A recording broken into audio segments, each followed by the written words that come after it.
conforme a la voluntad que Dios había escrito para él. Dios tenía escrito el destino, cuál iba a ser el destino de Juan en esta vida.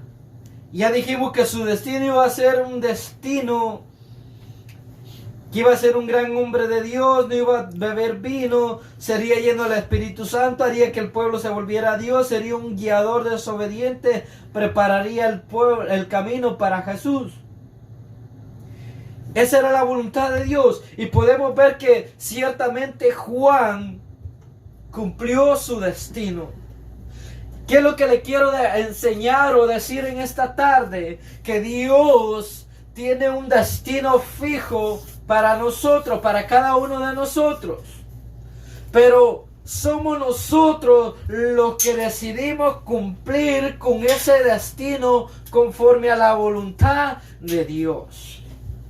¿Por qué? Porque a pesar de que Dios tiene un destino fijo para nosotros, nuestras acciones pueden hacer que ese destino sea cambiado.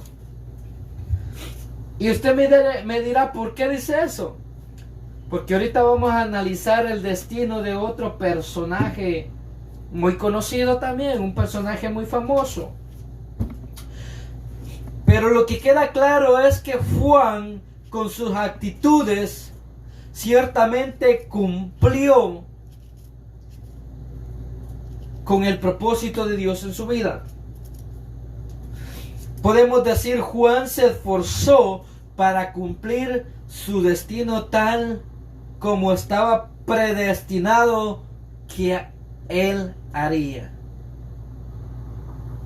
Como le digo, usted y yo tenemos la capacidad de cambiar el destino que ya Dios tiene preparado para nosotros. El siguiente personaje que vamos a analizar es Sansón. ¿Quién lo conoce o ha escuchado la historia de Sansón? Muchos hemos oído la historia de Sansón. Jueces 13:5 en adelante nos habla del nacimiento y destino de Sansón. Ahí podemos leer nosotros cómo también el ángel de Jehová se le aparece a la que sería la mamá de Sansón y le habla y le dice, darás a luz un hijo, y le empieza a dar ciertas características de cuál iba a ser el destino de Sansón. Y en primer lugar tenemos que, al igual que Juan, no iba a beber vino ni nada que tuviera alcohol. En segundo lugar, no comería nada impuro. Tenía prohibido tocar algo que fuera impuro. En tercer lugar, no se iba a cortar el cabello. En cuarto lugar, sería nazareo desde antes de nacer. Ya vamos a analizar esto. Y como quinto lugar, tendría la tarea de liberar a Israel de los filisteos. Hasta aquí, muy bien.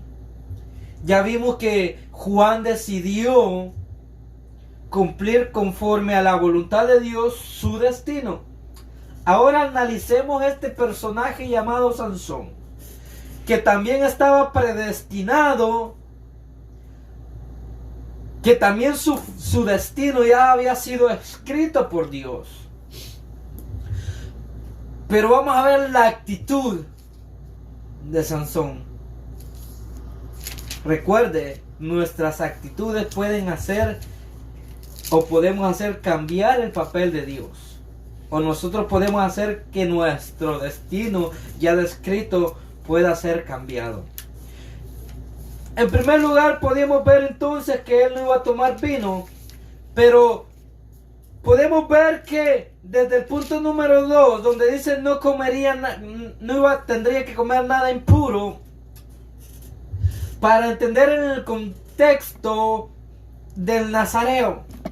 El nazareo era un pacto, podemos decir, que hacían los individuos con Dios. Este pacto duraba durante un año, pero a diferencia de Sansón, estaba llamado para esto de por vida. Entonces, en este pacto de Nazareo, el que hacía este pacto no podía cortarse el cabello, no podía comer ni tocar nada inmundo, nada impuro, nada de lo que era conocido en ese tiempo como algo inmundo. Y aquí fue donde Sansón empezó a fallar. Sus actitudes fueron diferentes a las de Juan. ¿Por qué? Porque podemos ver que él, la palabra nos enseña, si usted lee toda la historia de Sansón, que cierto día él tocó la quijada de un burro muerto para pelear contra los filisteos. Su actitud de tocar algo impuro ya iba haciendo que su destino fuera cambiando. Sí. Amén. También podemos ver que cuando Dalila lo sedujo,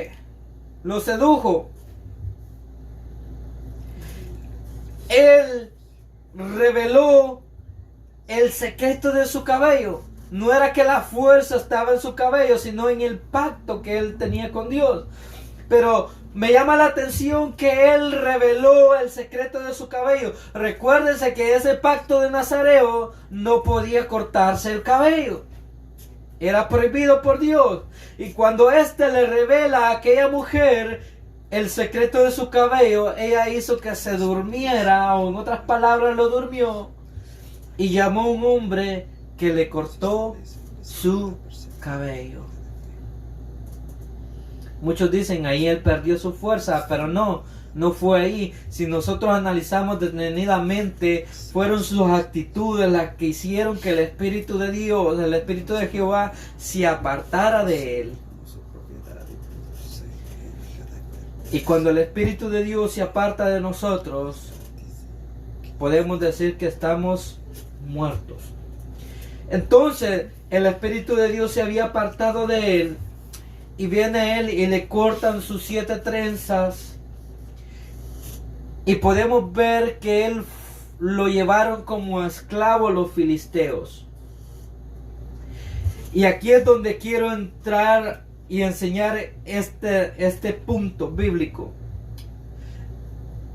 Él, al igual que Juan, su destino estaba escrito conforme a la voluntad de Dios.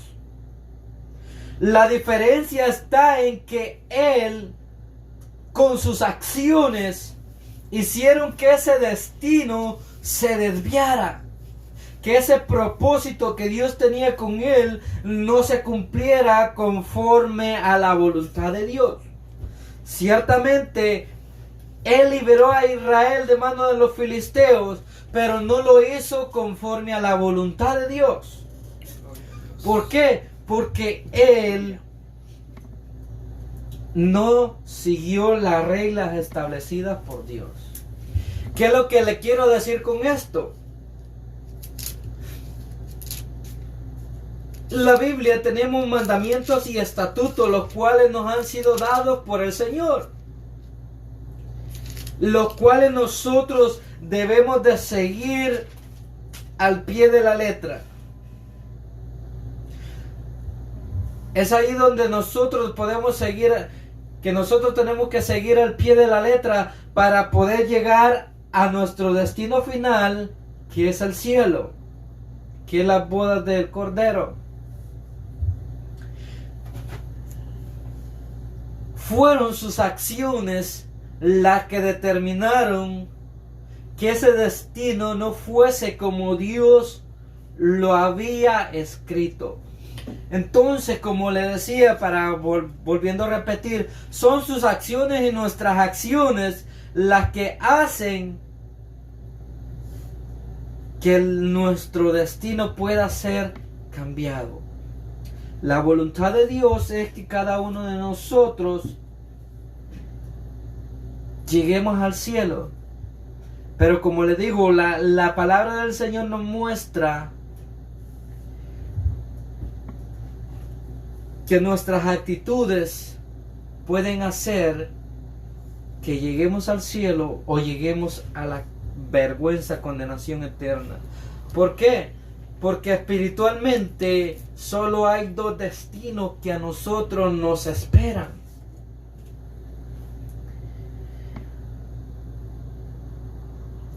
Al igual que estos, nosotros tenemos un destino, pero nosotros decidimos con nuestras acciones cuál de estos dos destinos vamos a seguir o a dónde vamos a llegar. Y como le decía, estos dos destinos son vida eterna o condenación eterna. Y nosotros decidimos qué queremos. Si yo le pregunto, ¿qué quiere usted? Lógicamente usted me va a decir, yo quiero la vida. Al igual que yo quiero la vida. ¿Quién va a querer la muerte? La muerte nadie la quiere. La muerte nadie la quiere. Ninguno queremos la muerte. Si preguntamos quién quiere ir al infierno, hasta el más vil pecador dice, yo quiero ir al cielo, yo no quiero ir al infierno. Y aquí es donde está la diferencia. ¿Qué es lo que debemos de hacer para ir al cielo? La palabra del Señor nos dice claramente qué es lo que debemos de hacer. Y entre esas está amar a Dios con todo nuestro corazón y a nuestro prójimo como a nosotros mismos. En la palabra del Señor nos dice que para llegar al cielo debemos de vivir en una recta relación con Dios. En santidad, dice, sin la cual nadie verá al Señor. Todo es muy bonito. La propuesta de Dios es hermosa, que quiere que lleguemos al cielo. Pero aquí está el problema. El problema es que nosotros somos los que tenemos la última decisión. Si queremos llegar al cielo, pues tenemos que vivir como el Señor nos manda. Como el Señor ya tiene descrito que vivamos. Y una de las formas que debemos de vivir es practicando amor, misericordia, piedad. En conclusión, Juan eligió cumplir su destino conforme a la voluntad de Dios. Por eso sus acciones fueron dignas. Sansón, podemos decir que él cumplió el propósito de Dios. Sí, él cumplió el propósito con el cual Dios lo había predestinado. Pero la diferencia es que él no decidió como Juan hacerlo conforme a la voluntad de Dios. Esa es la gran diferencia entre él y Juan. Ahora, la pregunta es, ¿cuáles son nuestras acciones? En otras palabras, ¿cuál fruto es el que nosotros estamos dando? Y es nuestro fruto los que decidirá a cuál destino vamos a ir nosotros. No hay más. Gálatas nos enseña cuáles son los frutos que podemos dar. O bien los frutos del Espíritu o los frutos de la carne. En otras palabras, usted y yo somos los que decidimos a qué destino vamos a ir a parar. Le recuerdo y le digo, son dos destinos. Uno es destino de vida y el otro es destino de muerte.